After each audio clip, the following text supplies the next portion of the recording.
dogs, crowing chickens, loud pool pumps, that sort of stuff, leaf blowers. The other sound complaint we get are what we call excessive noise. Those are the complaints generally that are music related. And the ordinance says that we have to have a complaint that goes on the record, and we have to run decibel meters. Whereas a disturbing noise case, a decibel meter is not required. It's very subjective in nature. So I know people are frustrated a lot when they do call code and the decibel meter, the decibel level is not over a violation. And there have been cases that since the ordinance was changed in 2014, I believe, they added a little caveat in there that if you file 3 unfounded complaints, you can be cited. And a lot of people sometimes get upset with the code officer when they try to explain that this is the second unfounded complaint, and if there's a third. So it can be very frustrating, not only for the code officers, but also for the public that's calling in and complaining. So these meetings, they're community meetings, workshops, meetings. But basically, it's a meeting to try and come to some resolution for the city to address these complaints. And when I say city, I'm not referring to the folks like myself that are paid and work for the city or are elected officials, but you all are the city too. And that's why I feel it's very important to have these meetings. We scheduled 3, try to do them at different times to try and accommodate everybody to be able to come. But you can also come to the commission meetings. If this ordinance is going to be amended, there has to be 2 readings. So you'd have 2 more opportunities to go and voice your opinions or your concerns. And if you can't make a meeting, you can always write an email to the clerk of the court, clerk of the city. So we're going to get started with some comments. Today we're doing it a little different. Like I said, we're going to ask you to come to a podium, and I guess we're going to be on a 3-minute clock. Is that correct, Dorian? So who wants to go first? All right, Amanda Anderson. When you come up, please state your name and address for the record, and then when you start talking, you'll have 3 minutes.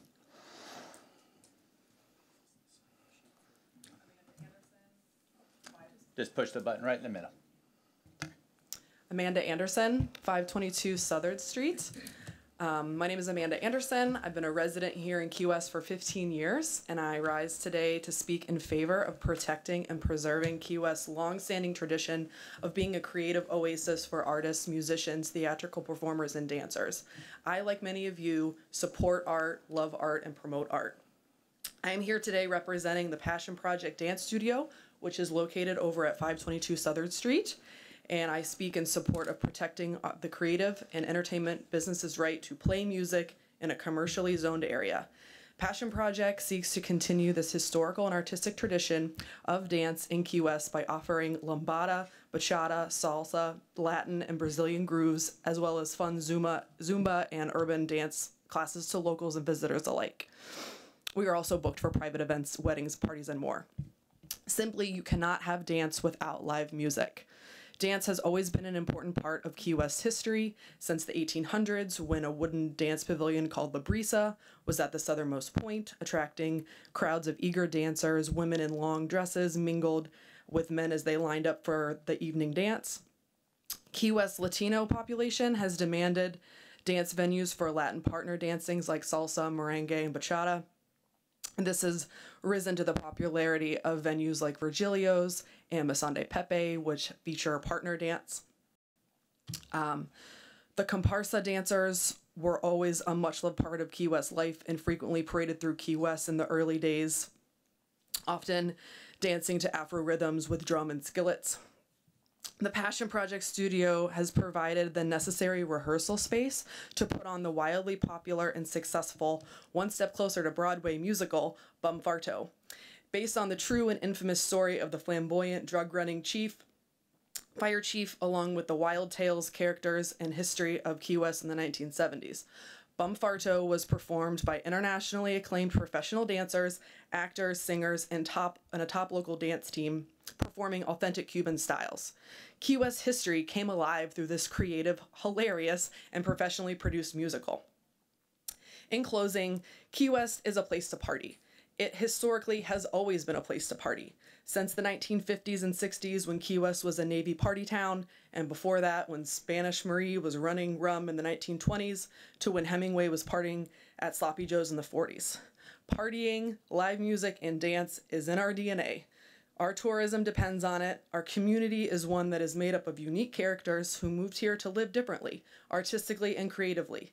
Limits on sound in commercially zoned area, especially around Duval Street, would inhibit creative expression and negatively impact the local economy and the livelihoods of artists who work here and live here.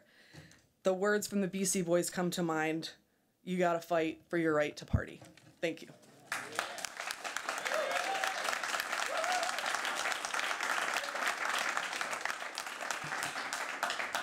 Nate McIntyre.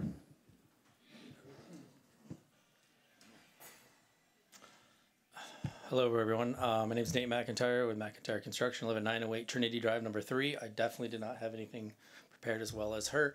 I'm kind of winging it up here. I'm the noise. Nobody likes construction noise. We all know no one likes construction noise. But I want to be clear, what I'm proposing does not affect my bottom line. Contractors, we're going to do the same amount of business no matter what. My proposal is to try to address the issue at the front of the island. As we all know, most of our employees live up the Keys, and if you drive anywhere from 7:15 to 8 o'clock trying to get on the island, or 4 o'clock to 5 o'clock trying to leave the island, it's a madhouse. I have guys that live in Big Pine that work, and because I start work at 8 o'clock every morning, he spends anywhere from 20 to 25 minutes both directions every day sitting in traffic. So what I'm proposing is that we have a give and take, changing our hours of operation, not for heavy machinery, heavy stuff, just general residential construction, to say something like at just a half an hour, shift it to 7:30 or something along those lines. Now, that's a big, kind of give for the residents of this island, but a take for them I'm proposing is, we are allowed to work Sundays 9 to 5. Nobody wants to hear construction noise on Sundays. I don't want to hear it. Most people do not. So I'm proposing putting something, or starting the conversation of shifting all of those employees. I have myself, my company, and just my plumbers, electricians, and AC guys, just the normal guys I use. I did a quick poll of how many of their employees live up the Keys. Just between myself and 3 other subs, it's 61 vehicles that come onto this island every day. So if we can shift with all the construction companies just by half an hour, the influx on this island back and forth could be significantly reduced. So the give for the community would be to allow us to start, say, a half an hour earlier, but the take for them was not maybe necessarily homeowners or someone like that. If you have a homeowner's permit and you want to work on Sundays, fine. But us contractors, you give us this extra time to start, and we don't work on Sundays. So I think it's a conversation to maybe start to help. I mean, it doesn't affect my business whatsoever and the business owners, but our employees coming back and forth on the island, I think it would significantly help reduce the congestion that we experience. And that's all I have. I'm not proposing heavy equipment like bobcats, digging, stuff like that. Yeah, that stuff still, but like just normal residential stuff would be just a conversation starter, I would think. That's all I got. Thank you. And what Nate is referring to is in the sound control ordinance, there is a section that deals with commercial construction where they are not allowed to start until 8 a.m. So Nate's proposing we push that back to 7:30, correct? Yes, just a little bit. Okay. Wayne Sorbelli.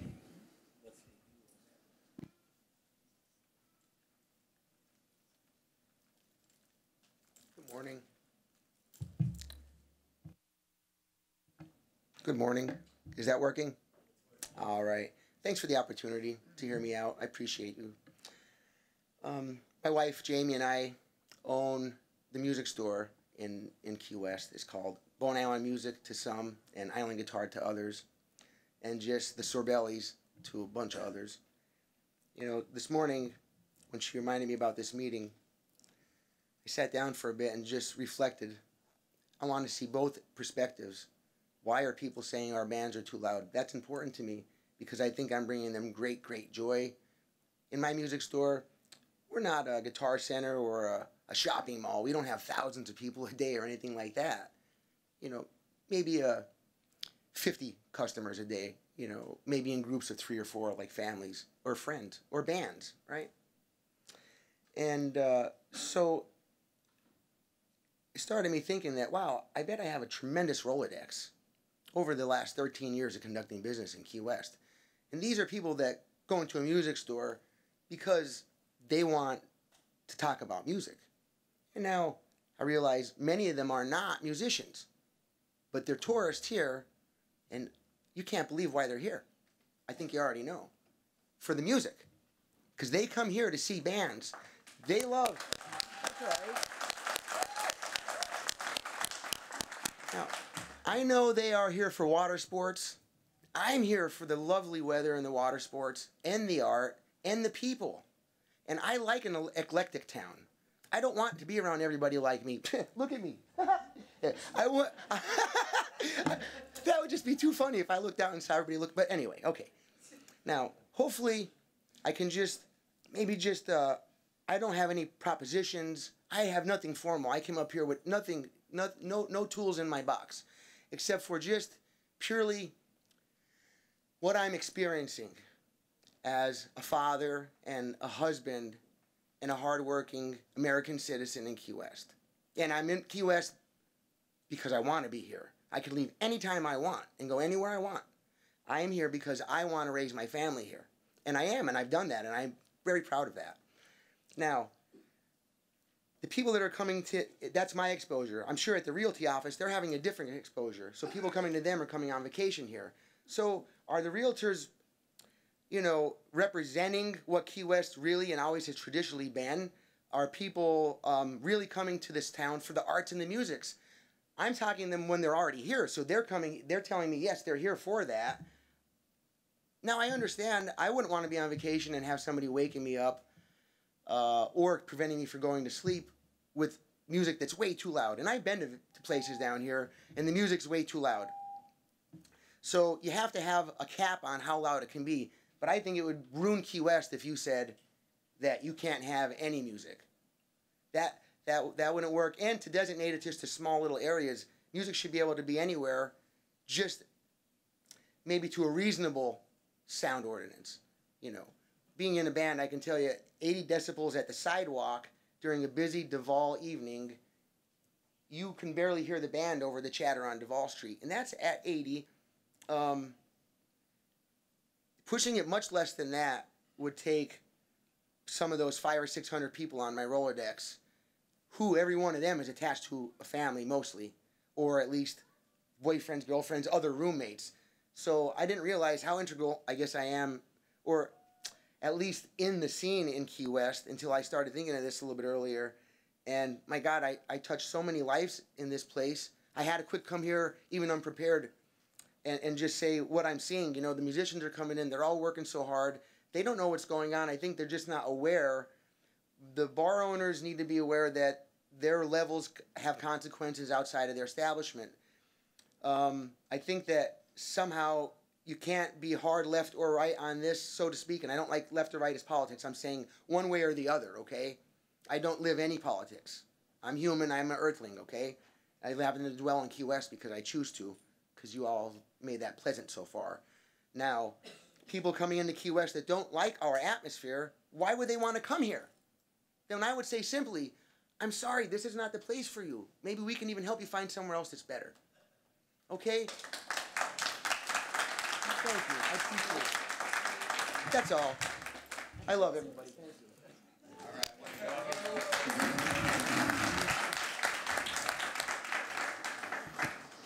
Anthony Duante. I'd just like to say that two of the things, most important is we're not looking to stop music and we're not looking to close bars, okay? What we're looking for is a solution where everybody can enjoy the peace and quiet of either their business or residence and coexist with the music and with the bars. So, next. It's a nice pronunciation. Thank you very much. My name is Anthony Durante. I'm also known as Tony Baltimore. I want to say thank you very much for having me here this morning. I really appreciate your time.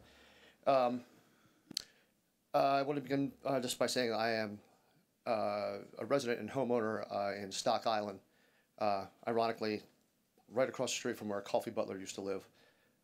Bring this up because it was a great honor for me to be able to see him every morning feeding chickens and doing Coffee Butler stuff. This past year, I was the Grand Marshal of the Fantasy Fest Parade.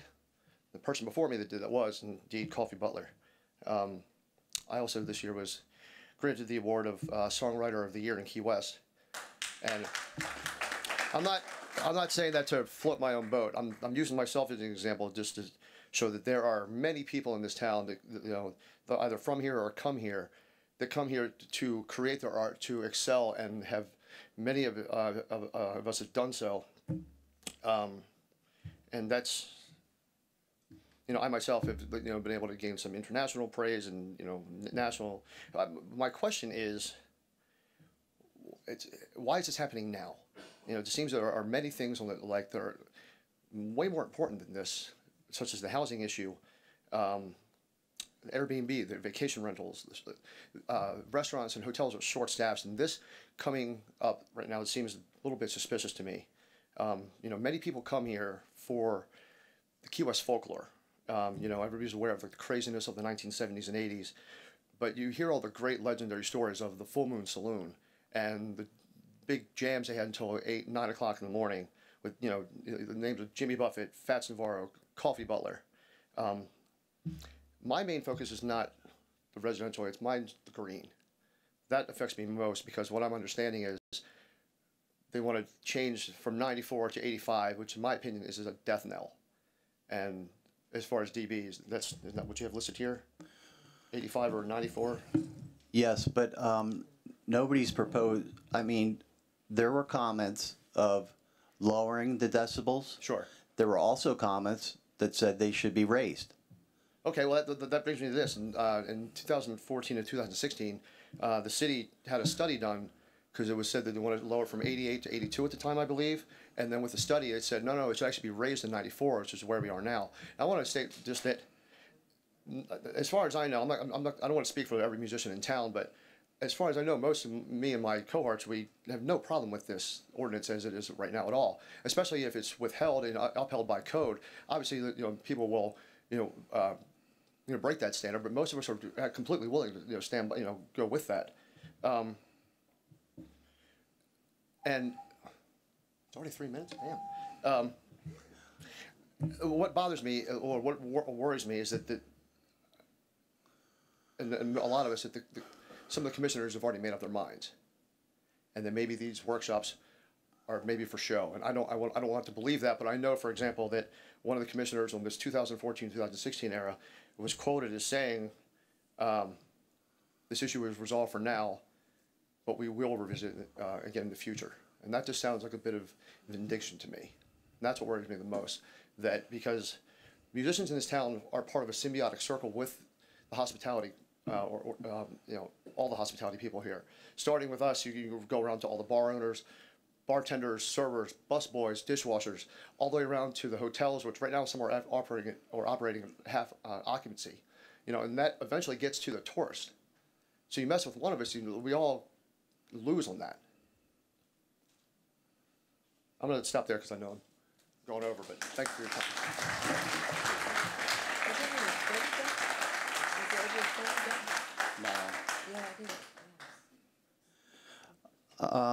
Back in 2014, there was never an official study done. I believe what had happened was there was a proposed decibel level for the core commercial and commercial district. And it was discussed that the core commercial district, which is the 1 to 300 block of Duval, or up to 600, it was discussed that they shouldn't be held to the same standard as a commercial district due to the amount of bars and restaurants in that area. So it was just raised. As far as commissioners having already made up their mind, they haven't relayed that to me. And that's why we're having these workshops. So, and I don't know anything about a comment from a commissioner. We're going to be changing this in the future. So, and I went to all those meetings in the workshops back then. So, I don't think there's anything underhanded going on here. I think the commission and the mayor have been receiving complaints. I know my department has received complaints. Maybe not as many as some people would wish we received, but we do get complaints. And they're valid complaints, and we're trying to find a solution to it. And it's not going to be a one shoe fits all. I mean, we had some suggestions at the last meeting of doing away with decibels. There was a suggestion of taking the city out of the equation. If you have a complaint about your neighbor playing loud music, you file a nuisance lawsuit against them. So that's why we're having these meetings. Nobody's mind has been made up. We're here to listen to possible solutions. Next. Bill Clip. My statistician.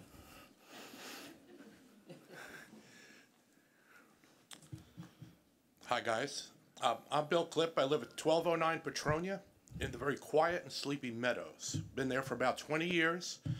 I'm a wildlife photographer, but when I'm in town, which is most of the year, I photograph the wildlife of another sort, and that's the music community. I probably in the last decade have taken 140,000 photos of our musicians here. We go to 12 to 20 music events every week.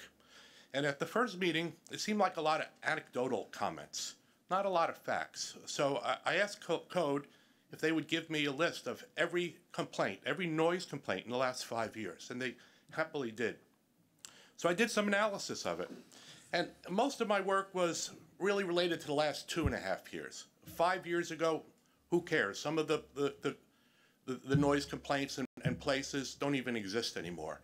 And interestingly enough, the worst year was 2020, in the middle of COVID, when everything was shut down. And where were those complaints? It was residential, complaining about residential. So let's just take a look at some of the stats.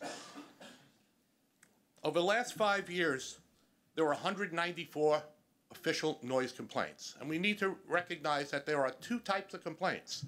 Official complaints that come in through Code or the police department, and I'll call it the unofficial complaints. That's where people call the commissioner, the mayors, other city officials and complain. There's no real data on that. They're anecdotal, and they're often done because people who make invalid complaints will get fined if they keep doing it. So, in the last 5 years, there were 2 to 3 complaints about noise per month. In the last 2.5 years, okay, so 23, 22, and 21, there were 92 official complaints in all of Key West in the last 2.5 years. Of those 92 complaints, there were only 7 actual violations, which means virtually all of the complaints were either not valid or were resolved between the parties. Of those 92 complaints over the last 2.5 years, 51% of them, 47 of those complaints, related to residential, complaining about residential. It was barking dogs, it was pool pumps, it was chickens, it was things like that, construction.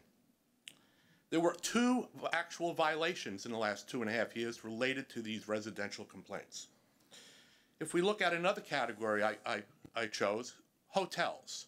So they're not entertainment complexes, they're hotels, and many of them are border residential areas. 17% or 16 complaints of the 92 came from hotels with 1 violation. And 1 hotel had 6 complaints. That was Margaritaville Hotel. That's the biggest area of complaint in the last 2.5 years of any noise. In fact, in bars and restaurants, the biggest actual formal complaint was 2 complaints against 1 particular bar. When we get to bars and restaurants, there were 17 complaints. And then there are other complaints, like coming out of some of the museums or some of the other things. So basically, 84% of the actual complaints in the last 2.5 years was not related to bars and restaurants and entertainment complexes. Only 16%.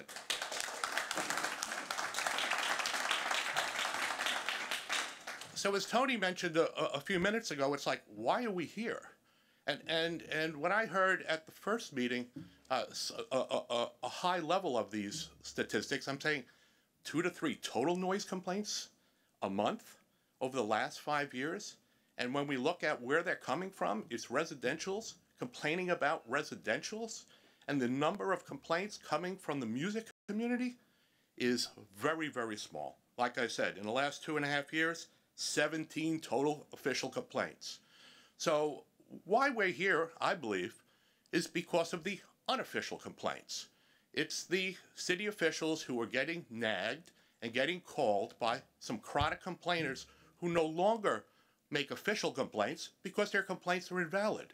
So the real noise problem we have here are the chronic complainers who are going around the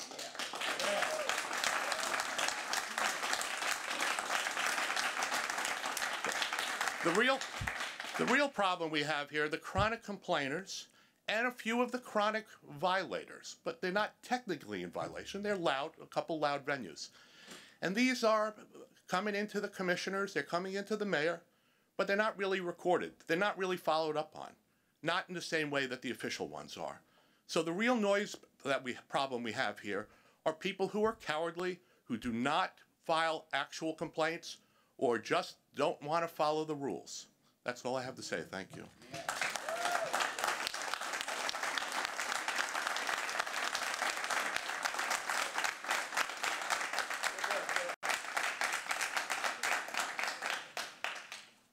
Just one quick thing. I'm also known as Key West Wanderings, and that's my social media presence. And I have about 8,000 active followers on my posts. I post 2 to 3 posts a day. Most of them are related to what's going on in the music community.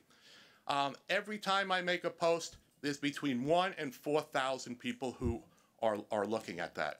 And half of those people are from out of town. And they're looking at my posts because they want to know what's going on in the music community, which they think of Key West as a center of music in the universe here.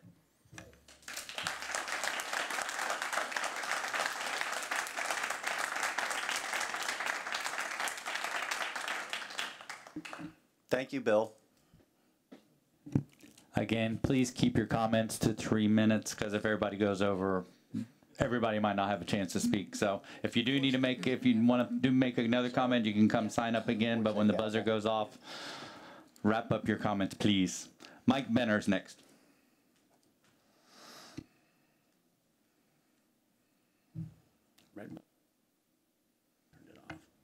My name is Mike Benner. I live at 517 Petronia Street. I'm here representing the Waterfront Playhouse.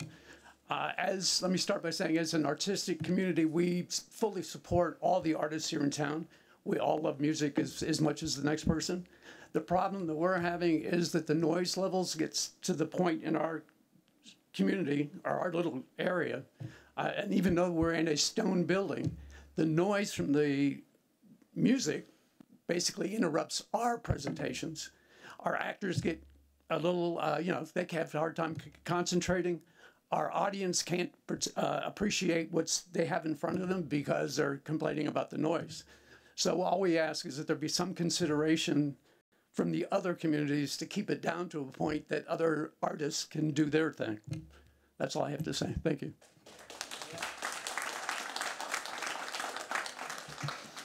Kyle Carter.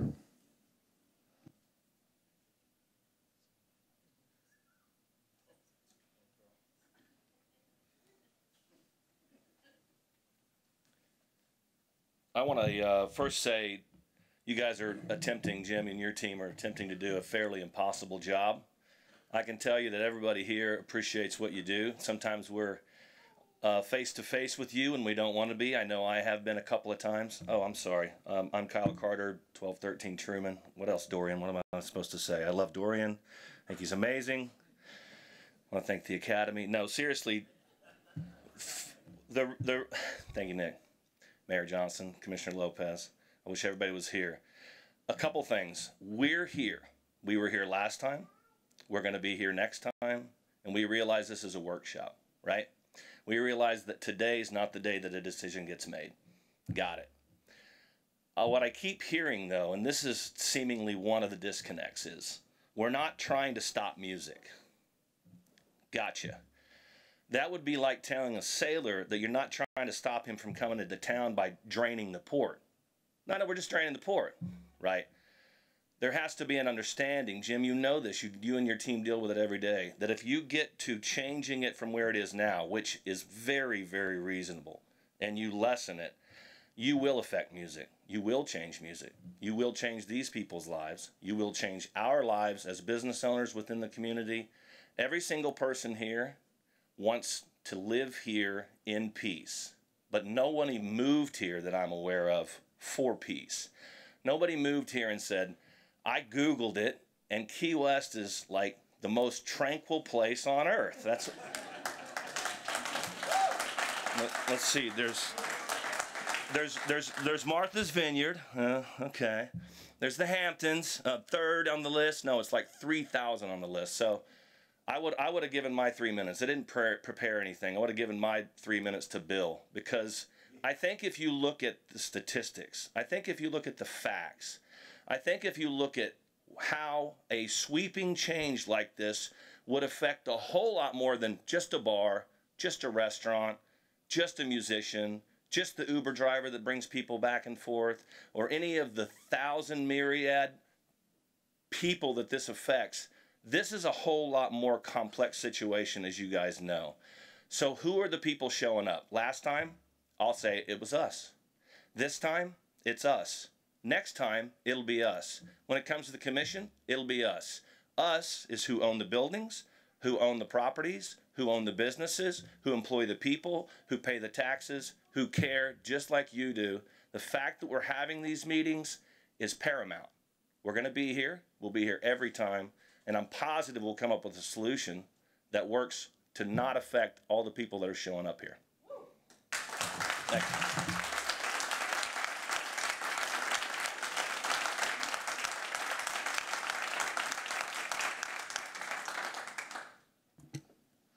Abe Luttrell.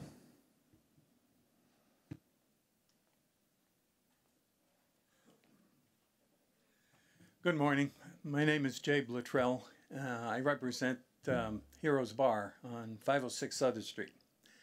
We're in the core commercial district. And I want to make a point about this baseline entertainment reading and the times, changing the times for entertainment. We hire about 10 bands a week, and we play in the evening and a little after midnight.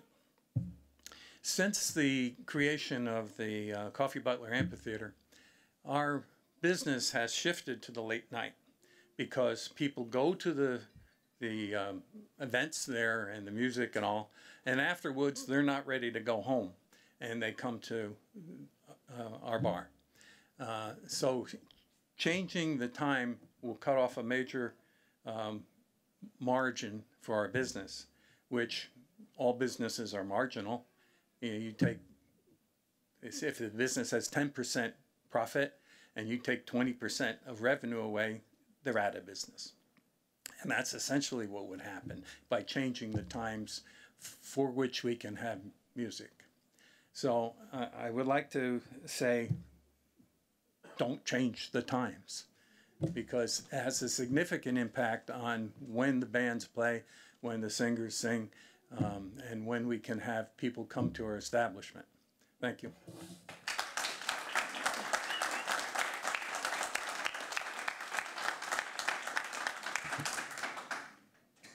Gary, the gecko.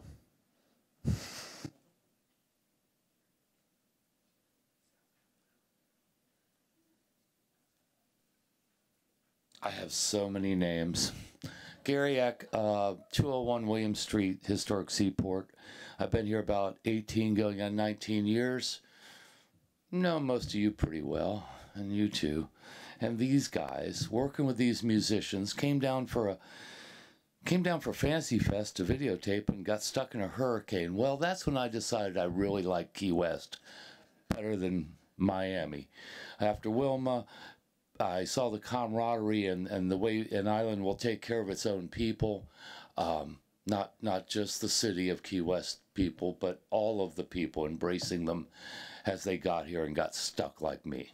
Of course, they lied to me for 18 years and said, oh, next year will be a lot more fun. The music, I've checked from the workshop meeting we had 2 weeks ago. I've gone to the Margaritaville Hotel Resort, and yes, their speakers are projection speakers, and yes, they're all circled around the property aimed at the neighbors, playing at a loud level. There's an issue there. I've also gone by Hanks. In the past 2 weeks, they have done an amazing things to dim the music into the property and not broadcast it all over lower historic Duval Street. They're making improvements. And like I said, music, sound, laws of sound are amplification, projection, reflection, and absorption. Now we're having another issue with the absorption. Even if you stand outside of the Garden of Eden on the ground, you barely hear them up there because everything was done correctly years ago. When we're taking down trees, here we go again with the trees, their absorption. These people that have chronic outdoor problems with their neighbors and music need to get something up between them or play a lower level. I don't think a dB reading is your answer. They're inconclusive. It depends where you stand, what the background noise is. Your bass lines are going to be different. You might as well just go bass lines at every bar ahead of time because you're going to need them if you stick to your meter. The law that I read now is it's not bad, 95. We try not to ever make our speakers more than 100, and that's standing in front of it. And this is for outdoor shows. Your mind melting loud is not always a good thing. So there's a difference between noise and music. Yes, music, too loud music could be noise. There could be construction in the morning, noise. Gas leaf blowers. What were we talking about last time? Wind chimes. Okay, they could be noise, but they're exempt. So maybe we need to exempt music also within. Thank you.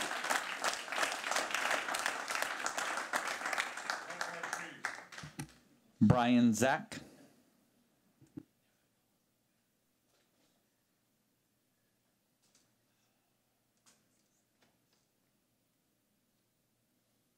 Howdy, everybody. I'm Brian Zach, also known as Jones. And I'm kind of wondering, just here to find out why I'm here and supporting everybody here also, because especially the music. And I just wanted to say a few things. Bill said the same thing. Brian, why can you are we speak? here? Can you say your address, please? Yes, 2337 Patterson Avenue. So I've been here about 18 years, and I'm a musician / artist. And I don't do a lot of gigs anymore, but I do a few. And the few that I do are the reason I can still live in Key West, because it's that expensive for me. And I don't want to get pushed out for any kind of reason. But I'm here to pretty much just say I support everybody here, and I wanted to find out what's going on. And I hope that we can work this out in a simple, easy way. And I love jamming with you. We played on the beach. So I know that you're a musician also. And that's just pretty much what I wanted to say. And I support the musicians here and anyone else who's having issues with the noise.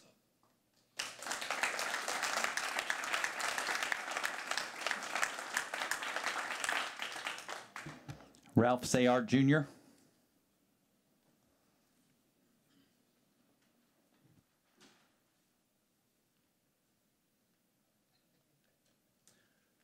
Yes, hello. My name is Ralph Seeger Jr. I live at 1700 Johnson Street. I, like many people, started as a visitor to Key West and then became a second homeowner and then moved here full-time in 2016. I'm standing here today not just as a resident of 1700 Johnson Street there in a quiet midtown neighborhood, but as the events coordinator at the historic Hemingway home, which is one of the most visited attractions in the state of Florida. And I can tell you we do over 200 weddings, cultural events, cultural events and corporate events every year. And most of those incorporate some type of music, be it a band or a DJ. And we strive very hard to be at that 75 decibels there on our property. And I can tell you it's not always easy because sometimes you can't hear the music over the 20 people who are on the dance floor celebrating their recent nuptials and exchange of vows. The question that I actually want to propose that be undertaken is the fact that if we lower or change the time that music can be had in our entertainment districts, are we prepared to actually just spread that music and that noise around? Because I can tell you, most of my groups that come into town, they have rented very large properties that are scattered throughout the island, all the way through Newtown and sometimes as far north as Sugarloaf. And their after parties, instead of being at Sloppy Joe's or Kaya Island Eats or places like that, will go back to those backyards. Their DJs, their musicians and such, they will go play there. And we will have a lot more residential complaints. Some of those occur now, and I always encourage those musicians not to go to those properties and such, because standing in the middle of, my neighborhood, you will get complaints. But I can tell you, since the pandemic, as a number of homes have sold, lots, have sold for $700,000, $800,000, $900,000, and multi-million-dollar homes are being built on those, not as primary residents. They are being rented for $10,000, $20,000, $30,000 a week in some cases, and those homes are becoming entertainment venues in and of themselves. And so, are we prepared if we change those restrictions around our actual entertainment district? Are we prepared to just spread the noise into our residential areas? Because I do believe that's what will happen. Thank you.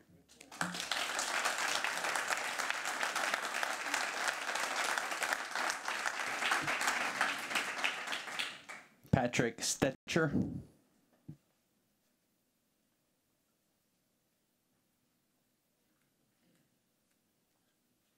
How y'all doing? Patrick Stecker, 645 United Street. Just like a lot of other people spoke today, I want to emphasize the important attraction that live music is in Key West. It's a very important part of our livelihoods, even if it's not something we directly participate with. And I would ask you to take that into consideration, because we wouldn't talk about lowering the volume of airplanes coming in if you live close to the airport. If you live any place close to where there's live music, you have to understand that's part of our economic engine in this city. And as someone who works at playing live music in the city, I would say that the decibel levels restrictions are too low. I think they made them a little too low last time. When I play live music and I watch the meter, it should be, you should allow it up to be, I think, in the 80s, possibly the 90s, because you watch how it just goes over with the ambient noise. And I'd also like to mention, I know some of this is generated from things that happen on Caroline Street. If that is it historic residential, Caroline, between Duval and Whitehead? That zone? Yeah. It's historic residential office. Okay. I would question the wisdom of that designation, being that there's like 5 operating bars there that employ a lot of people. Because I played music there and I watched the decibel levels. That should be probably at least commercial zoning, I think. That's my opinion. And there's a lot of things for things to bounce around, like there's a large cement wall in a parking lot, I think, which would directly bounce noise to where some of the complaints are coming from. I think you should take into consideration if an establishment wants to put up any kind of sound ballast and there's any kind of code restrictions, I would ask that you take into consideration, being liberal with those restrictions if an establishment wants to put up some kind of sound ballast to control the noise, especially in that area. Thanks.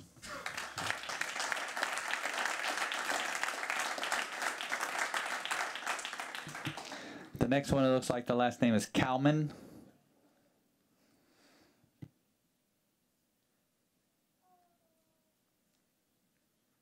Hey everyone, Kalman Benza, 410 Caroline Street.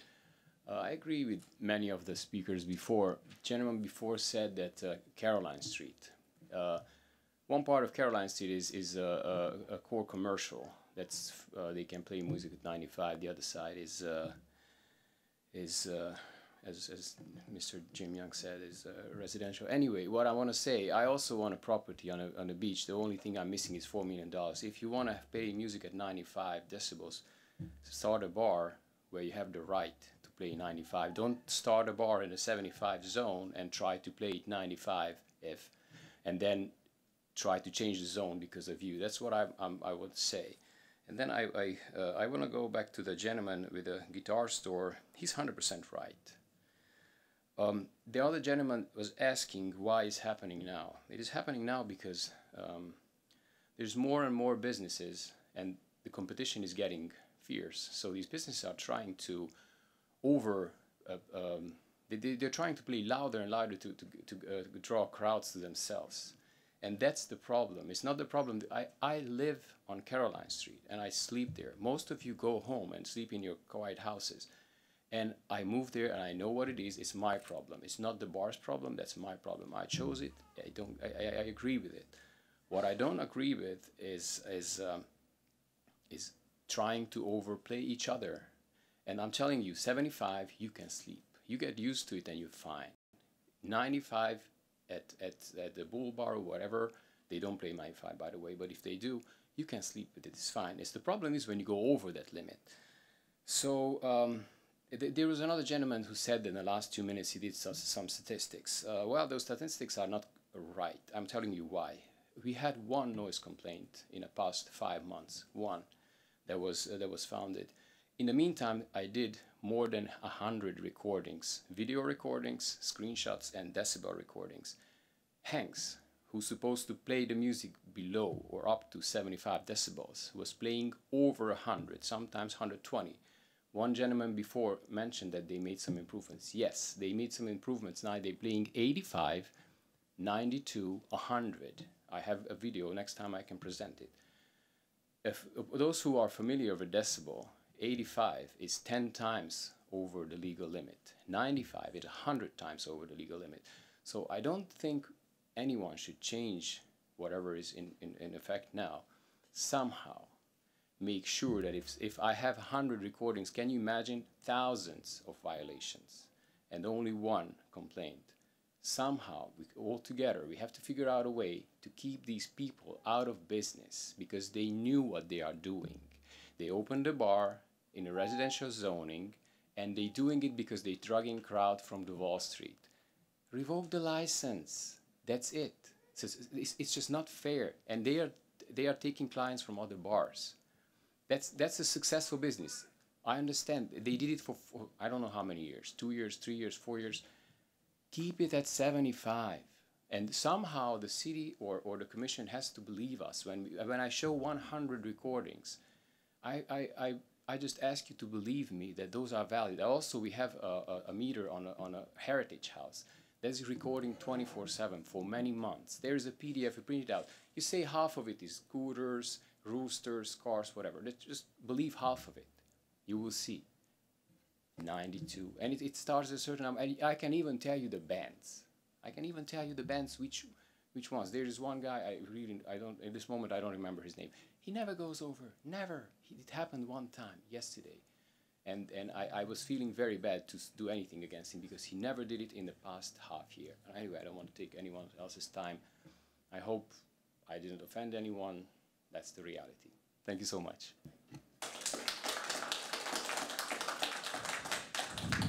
Christopher Ellis.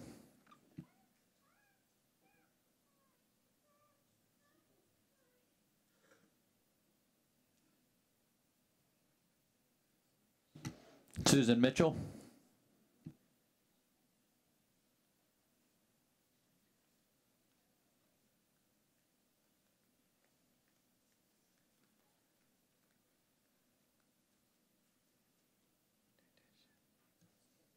It's on? Okay.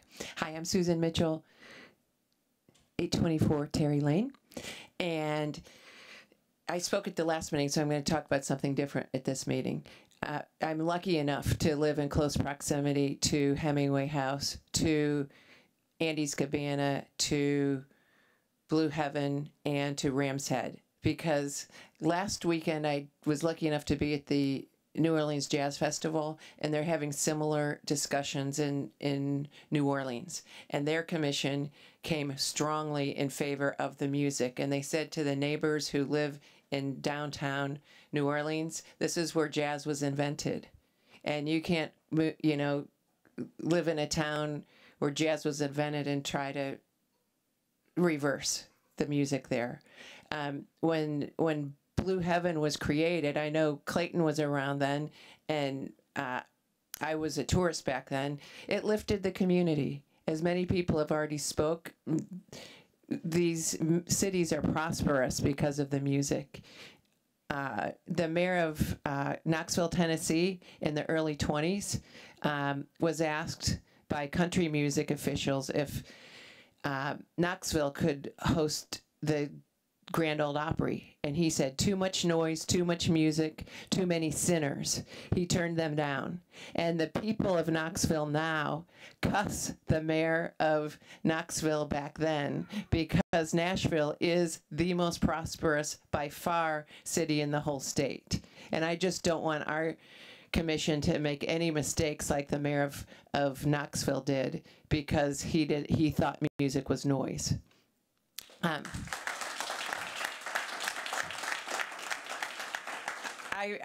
He didn't introduce himself this way, but Patrick, who spoke earlier, founded Patrick and the Swayzes, which has become an international band. He chose to stay in Key West. I was lucky enough, he doesn't know me, but I'm one of his biggest fans. Jared from Jericho is sitting back there. And these bands are just as talented as like Kenny Loggins and Steve Miller, who I was lucky enough to see in Nashville. I mean, not Nashville, in New Orleans. They just have chosen this to be their home, and they are making this one of the most, I would say, the best music city in the whole state, possibly in the whole South. So let's there's an expression, the key to happiness is learning to dance in the rain. Let's learn, if we somehow think music is noise, learn to embrace it. And just a few, like, I once lived in a town where college students were really loud. It wasn't music, it was noise. It was definitely noise till 2 a.m. And we just moved 2 blocks away next to the playground, and it was wonderful. We could, you know, it was this sound of children playing. And you don't have to move too far from Old Town to have quiet. And you don't have to move too many keys up to have quiet. And up in Little Torch, where we used to house sit for somebody, everyone in Little Torch Key used to say, if you want action, if you want excitement, if you want music, go to Key West. And we did, and we chose to make this our home.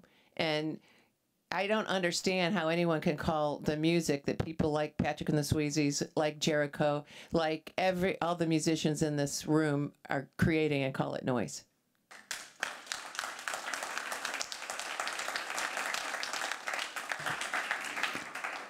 Kate Miano.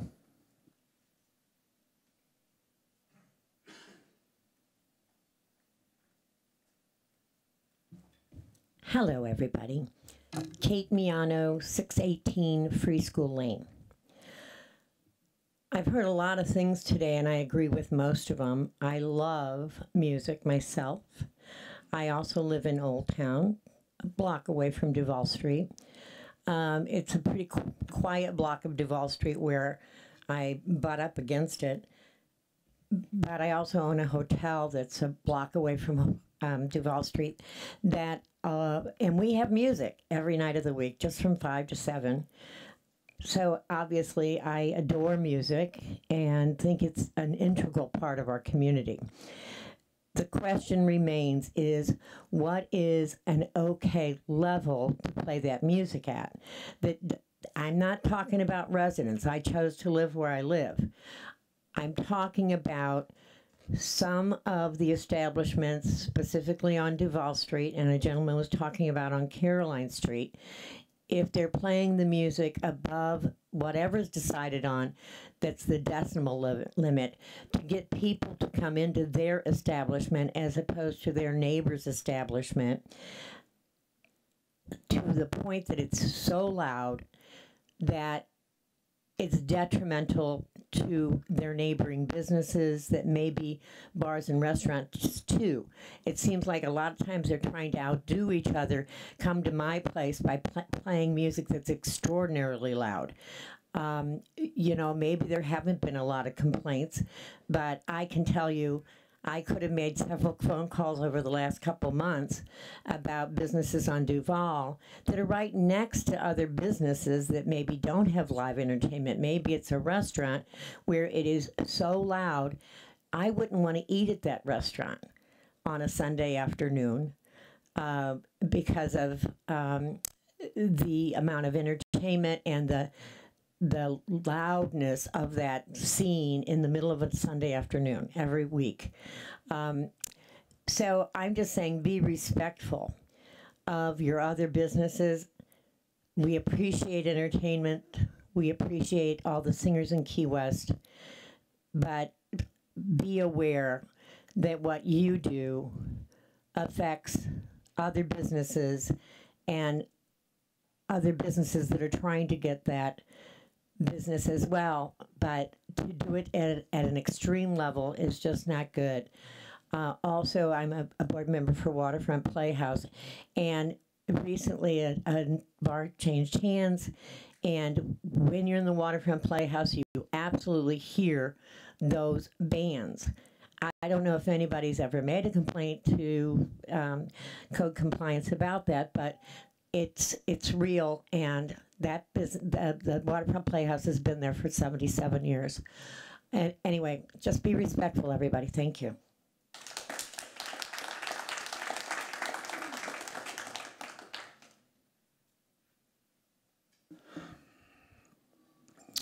Well, that's the end of our questions, comments. Anybody want to? Oh, yes, sir.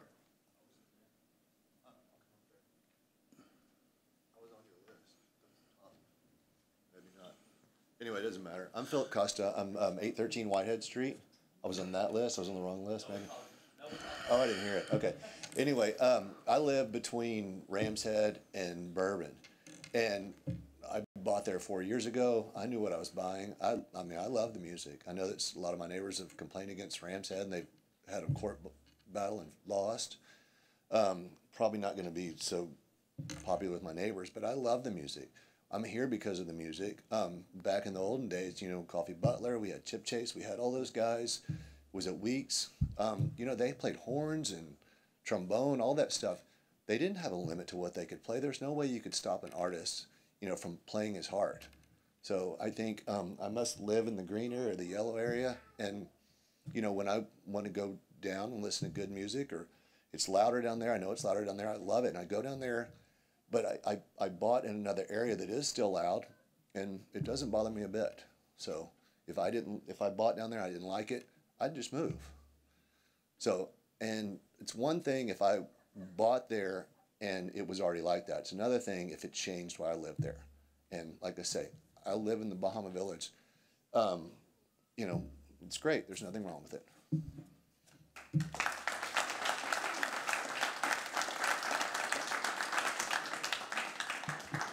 Sorry, the one that didn't come up is Christopher Ellis. Is Christopher Ellis here to speak now? Nope. All right. Now that's it, sir. Okay. Well, first of all, I want to thank everybody that has come out again, or if this is your first time. Ashley has taken some notes. What we're going to do is go through those and put them up on our code compliance website on the city's website, so everybody can review them. Like I said in the beginning, this is a mission of gathering information and comments and suggestions. And I do appreciate everybody coming out and not being too harsh on code. But we are listening. I can tell you that. So I'd like to turn it over to Commissioner Lopez if he wants to say something, and then the mayor. Commissioner Lopez might break out the guitar though. So. Not gonna happen this morning. That's for sure. Too many much better than I. Again, I don't think there's any secret about where I am on this, and that's like dead set in the middle, because I feel very strongly, as so many of you have already expressed, the need to preserve our entertainment venues and our musicians and the music itself. I agree with that. But I also recognize a person's right to peaceful existence within their own home. And one of the biggest problems that I see, and I think the last gentleman spoke to it very, very well and very wisely, one of the biggest issues that we have is the fact that some of our entertainment venues directly abut people's property lines.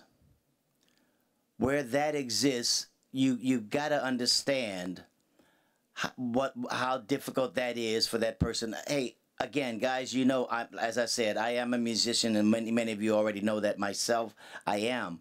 The problem is, though, that even if I had to listen to it all the time, regardless what kind of music it was, you know, constantly when I'm trying to relax or just watch a little TV or whatever the case is in my own home, at some point it gets a little bit old and a little bit annoying, no matter how good it is. You guys gotta admit that that's got to be true.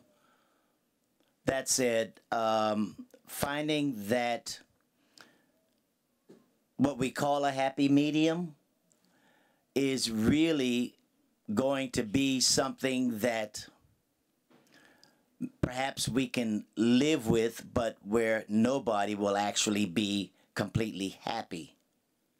And I think that's where we have to go. Now, what that solution looks like, I said this last time, I have absolutely no idea what that solution looks like. One of the last things I ever wanted to do was to revisit this noise ordinance again.